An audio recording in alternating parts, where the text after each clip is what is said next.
Well, guys, it has already been 9 freaking months with this beast, and honestly, I don't know where the time has went, and I'm sure you guys are thinking the same thing, like, damn, you had this car 9 months already.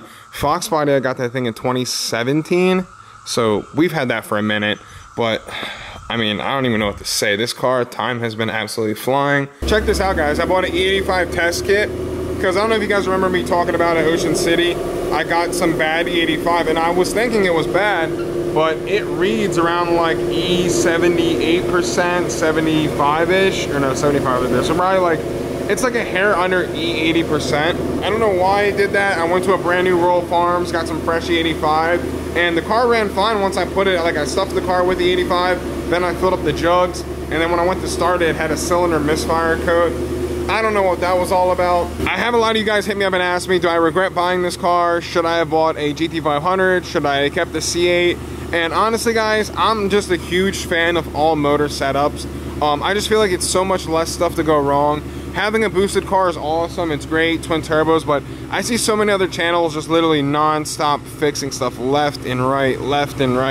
Like, yeah, that's fun, it's cool to work on the cars and stuff, but like at the same time, I like to drive my car wherever. I like to even take it to different events, road coursing, drag racing, and that's the whole reason I built this car, because this car was my dream car, the Fox Body, and I got it the way I wanted, all motor, 363 stroker motor from Ford, and absolutely love this car. So I kind of want to do something like similar to the Fox Body, but just the newer generation style. If the price of GT500s go back to sticker, and I don't even know when that's going to be, but if they do, or I can get one relatively close for sticker, this car will most likely stay full bolt-ons, 85 car, and we're just going to give this car hell and race it. And the GT500 is going to be the boosted car. That car is going to be a monster, because I feel like the GT500 would just be better because it already has all the supporting mods. The axles are strong, drive chain's strong already, fuel system's pretty solid in it. Like, car's already making 760 horsepower from the factory, and I just feel like adding maybe another 200 wouldn't be that big of a deal for all the suspension and stuff that it has on it. But this car, on the other hand, I'd have to upgrade the axles, drive shaft, like literally everything. I plan on getting a tubular front K-member for it just to line it up front. Other than that, I don't really know much else that I have plans doing with this car besides the Cobra Jet, throttle body, drive shaft, and some more stuff. The interior is totally going to get changed. The interior is going to be like one of a kind, I swear to God. Let's jump in the car, let's throw the POV on, go for a little drive, go put some gas, get some coffee, and I got to go to work later anyway, so kind of knock this video out for you guys. So jump right in today. Like, honestly, do I regret it? After owning a 2016 S550 and jumping into a 2020 S550, I can just tell you right off the bat, guys, these cars are two totally different cars, and I honestly feel like it's mainly because of the magnetic ride that I got with this car option. That, like, I drove other people's cars, and just like, I'm always about, like, I don't know, I'm so particular, I always try to feel the car out, but like at high speed, in case I always, like, you know, if God forbid you have to make it like a quick maneuver, in my 2016 GT, anything over 100 miles an hour, like just like switching lanes or anything, the car just felt super floaty.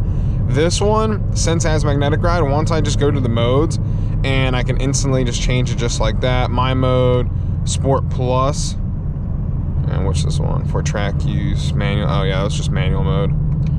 Keep going, and Sport Plus. This is usually one I use to race in. Just, it makes, like, you can just feel it in the suspension. Obviously you guys can't feel it because you're just watching on camera, but for example, just like if you're hitting a bump, like you can watch the cars or like an SUV in front of you, you'll see them hit a bump and then you'll see their suspension bouncing till it settles. And like in this car, you'll hit the bump and the magnetic ride will settle itself. It won't just let it keep bouncing like until the energy dies, if that makes sense. Like, another main question that I get all the time is like, do I regret selling the C8? And sometimes I'm like, like, it was an awesome car, like I truly liked it, but at the same time, I don't know, it's just me being me, but I'm a Mustang guy, and it just didn't feel like it was my car, if that makes sense. Like, it just didn't feel like it suited me. Like, I felt like it was too flashy, like it was too much. Like, I'm more simple and like kind of laid back. I don't really like the like super expensive stuff. I like nice things and I like to go fast. Other than that, like, that's just me. But it being so new and everyone was just like all over that car the whole time, I wasn't expecting to get the amount of attention that I did from that car. but it was insane. Like, honestly, I love the way it drove. I love the way it sounded. The mid-engine was one of the most, like, best experiences I've ever had driving a car. Just the way it launches was absolutely insane for a rear-wheel drive car. Like, some of you guys do not understand. You're like, oh, the seat's a piece of crap, but like, guys, I'm the biggest Mustang dude, and before I did YouTube, I was like, I absolutely hated Chevy. But now I'm just like, the C8 just hits a little different. A lot of people ask, how much did I sell the C8 for? I don't like talking numbers and stuff, but I sold it for $86,500, just so you guys know. I didn't lose pretty much any money on it, thank God. And even I paid $5,000 markup on the car, just because it was just, it was a limited time thing in the beginning before Corona happened. So, and there was only like, I think 12 or 1,300 seats made it out of the factory, and they were a hot commodity. Everyone wanted one, and people were paying $40,000, $50,000 over sticker, which was a little crazy. $5,000 is probably the most I would ever do ever again. Even people are paying like $30K over for a freaking Bronco, and I'm like, that is just like, that's just OD. Like, who's gonna pay $30,000 over for a Bronco? But I mean, hey, there's a buyer for every car, and if they want to pay $30K, they can pay $30K. I'm pretty sure the S550 is done after 2021, and the new generation of the Mustang's gonna come out, the S650, I believe it's called. I have no clue what Ford has in store for that.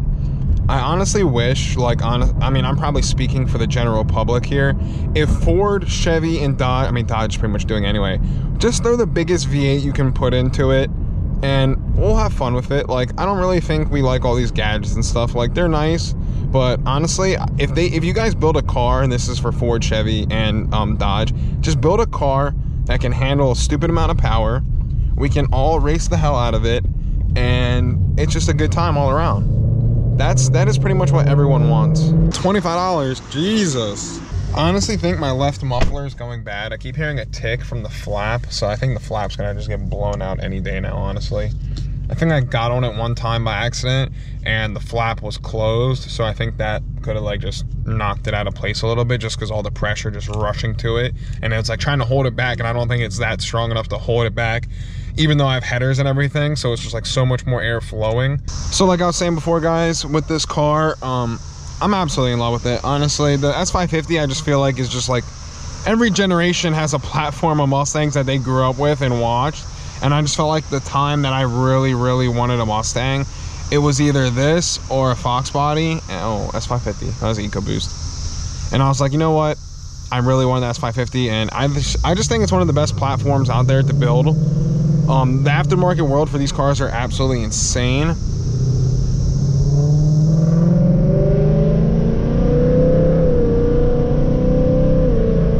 Yeah, the aftermarket world is absolutely insane, and there's just so much stuff you can do. And these cars are relatively pretty quick, full bolt on E85. My car, like right now, it made 475 to the wheels. That's just intake, tune, headers, and E85. That is all it made. I mean, that's all, everything it has.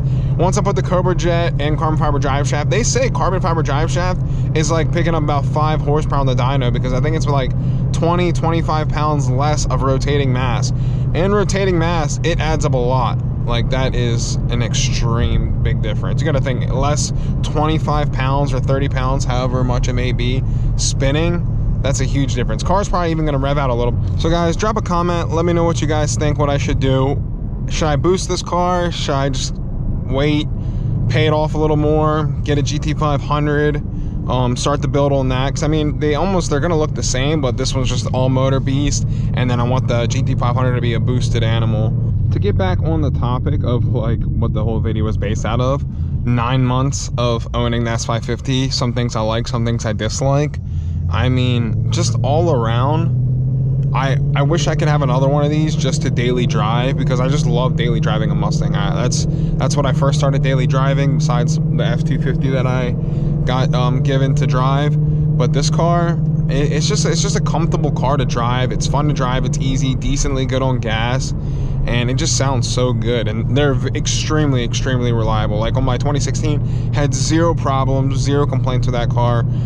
just literally threw bolt-ons at it and gave that car hell, and it was freaking great. I mean, I really regret selling that. It was a 2016 Deep Impact Blue GT Premium, and that was literally the downfall of me, just like spiraling into the car scene and blowing thousands of dollars later on more cars. Dude, I keep seeing cicadas bounce off my front end. I know when I get to the house, my front end's gonna be screwed. Good thing I got that PPF though. Moment of truth. Oh, solid. We have two cicadas. Oh, that's disgusting. 9 months is down the drain with this car. I mean, it has been the best 9 months of my life with this car. I've never built a car to this extent, exterior wise. We haven't even touched the interior. I plan on doing the interior more towards winter time, just because you guys know stuff slows down, can't take the car on stuff. So I kind of want to save it. I'm chilling with the interior for now, but the exterior, got the wheels, got the 500 front bumper on.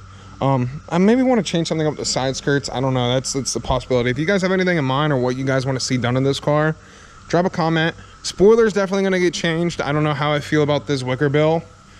Honestly, I'm not a fan of add-on stuff. I mean, it looks clean from afar, and it's still held on at honestly pretty high speeds.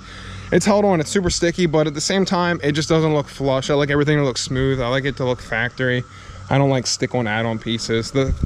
The stock spoiler was actually really nice with this car. I was happy with it.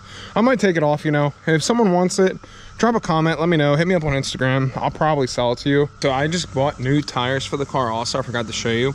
So I got these off the GTR as leftovers, and Steve actually found me these bad boys. They're the new Nittos, the drag raider ones, 305, 35, 20. Same ones, but the tread pattern does look a little different. But guys, the tires are so short. It took Steve weeks just to find a backup set. I don't think the other ones on the car will last very long, just because the way I drive and how I'm using them. So got a backup. Hopefully those might go in before Mustang week, or I'm gonna leave them and do a bunch of smoky burnouts at Mustang week with them. I don't know. Hopefully they last a good bit, because I'm not trying to use them anytime soon. Those were like 600 and something bucks. All right, guys, that's gonna wrap up today's video. I really hope you guys enjoyed, and just remember, 50,000 plus subs, me, that car, absolutely big plans. Something YouTube has never seen before, so make sure to hit that subscribe button in case you guys want to see that. And it's gonna wrap it up. I'll catch you guys in the next one.